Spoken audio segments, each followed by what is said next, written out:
Assalamualaikum warahmatullahi wabarakatuh. Perkenalkan, nama saya Sandra Sri Pramono dengan NIM 225221038 dari Prodi Akuntansi Syariah. Di sini saya akan menyampaikan apa yang saya ketahui tentang ketimpangan sosial dan juga kemiskinan. Ketimpangan sosial adalah suatu jarak di tengah-tengah masyarakat yang terjadi akibat status ekonomi, sosial, ataupun budaya. Ketimpangan sosial ini adalah jarak antara si kaya dan juga si miskin. Itu adalah mudahnya. Jadi ketimpangan sosial ini berhubungan erat dengan kemiskinan. Sedangkan kemiskinan itu sendiri yaitu di mana seseorang tidak dapat memenuhi kebutuhannya karena sedikitnya pendapatan, atau dalam kata lain mereka mendapat pendapatan yang kecil sedangkan kebutuhan mereka itu banyak. Dan di Indonesia sendiri orang dikatakan miskin apabila kebutuhannya dalam satu hari itu di bawah 18.000. Jadi apakah teman-teman termasuk kategori orang miskin atau orang kaya? Berikut adalah data yang saya dapat dari Badan Pusat Statistik tentang kemiskinan di Indonesia pada Maret 2023. Jika dilihat dalam tabel tersebut, kemiskinan di Indonesia mengalami penurunan pada tahun 2023 dibandingkan dengan tahun 2022, di mana angka kemiskinan pada tahun 2022 adalah 9,57, sedangkan pada Maret 2023 yaitu 9,36. Dan jika dilihat dari presentasi kemiskinan di Pulau Jawa menempati tingkat tertinggi kemiskinan di Indonesia dengan presentasi 7,4 bagian perkotaan dan juga 11,81 di pedesaan. Sedang tingkat kemiskinan paling rendah di Indonesia berada pada Pulau Kalimantan, yaitu dengan tingkat 4,45% di perkotaan dan juga 6,88% di pedesaan.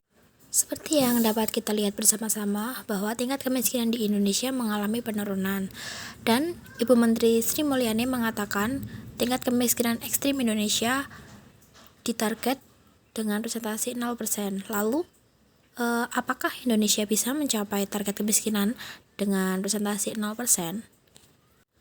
Dengan kata lain, bahwasannya warga Indonesia harus memiliki pengeluaran yang lebih dari 18.000 dalam satu hari. Jadi bagaimana menurut teman-teman? Apakah warga Indonesia atau negara Indonesia dapat mencapai target kemiskinan dengan tingkat 0%? Berikut ini adalah data tingkat ketimpangan pengeluaran penduduk Indonesia pada Maret 2023 yang saya dapat dari Badan Pusat Statistik. Angka ketimpangan Indonesia yang diukur dengan Gini ratio berada pada angka 0,388 pada bulan Maret tahun 2023.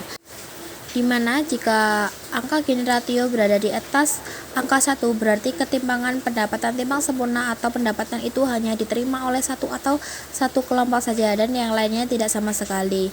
Namun jika 0 yaitu ketimpangan pendapatan rata sempurna, artinya setiap orang menerima pendapatan yang sama dengan yang lainnya. Jika dilihat dari tabel berikut, tingkat ketimpangan di pedesaan yaitu dominan merata pada angka 0,313 sampai dengan angka 0,319. Sedangkan ketimpangan di perkotaan jauh lebih tinggi dari pedesaan, yaitu tingkat Gini ratio di perkotaan adalah 0,393 sampai dengan 0,409.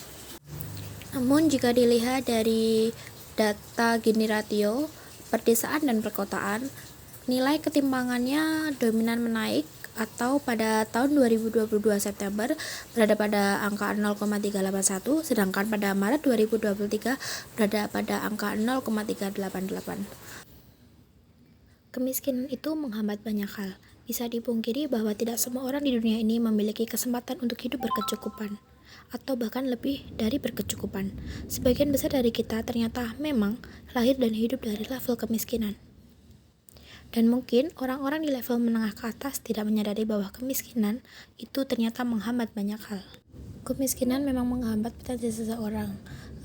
Bagaimana jika ketika ia belajar atau bersekolah atau kuliah, ia dapat mengeksplor banyak hal dengan mengikuti kegiatan-kegiatan. Namun, karena tingkat kemiskinan yang tinggi, jadi ia tidak bisa fokus belajar atau meningkatkan potensi dirinya karena ia harus memikirkan biaya. Karena orang miskin fokus ke bertahan hidup, bukan mengembangkan potensi diri. Tidak bisa dipungkiri, memang seperti itulah kenyataannya.